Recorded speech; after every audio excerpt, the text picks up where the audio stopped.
Okay, John, I see you have your trusty assistant by your side over here. What did you buy in terms of spark plugs for the Jeep? All right, so this is the plugs I've purchased. Part number is 5224. When I received them, I also bought this piece here. I'm going to check the gap on the plugs. The plugs should be gapped at 40, 040. And all right, I'm going to check each and every plug. Hold on, before you do that, I think I'm going to stop this video and I'm going to get behind you to do some close-ups because I think we're a little far away. Hold on. And now we're close up. Let me just bring this really close to the camera. So this is what you bought, which is Autolite copper, and it's 5224. Yep. And this fits your Jeep. And you had to buy 2 boxes? Yeah, eight. I have an 8-cylinder vehicle, so it would be 8 spark plugs I purchased. Okay. All right, so show everybody what you're doing now.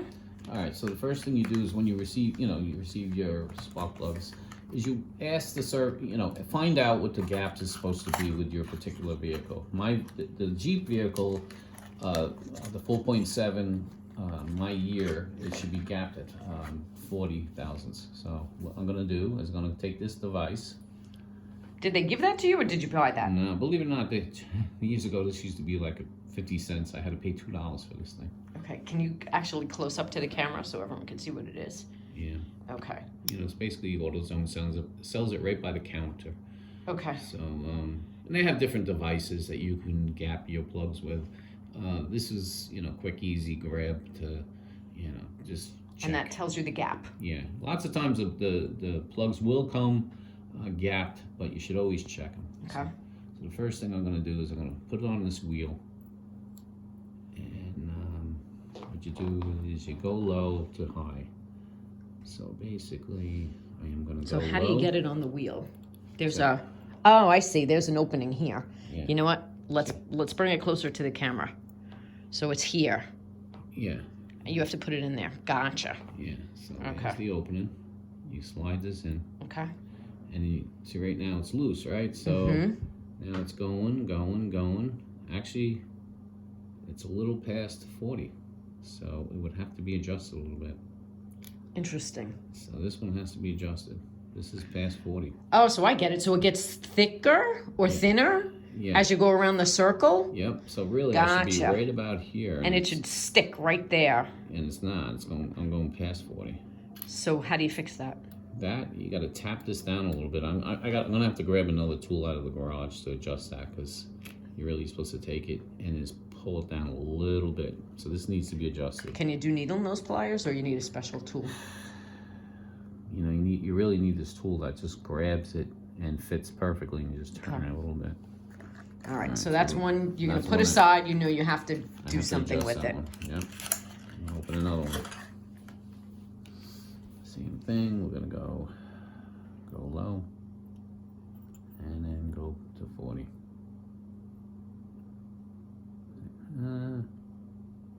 This one's actually good. Okay. So you're gonna put that on the other side, so you don't have to do anything with that. And you're gonna do this now for all 8. Yep. And check them all. All right. We'll do one more, and then I think the viewers get it. That one's good too. All right.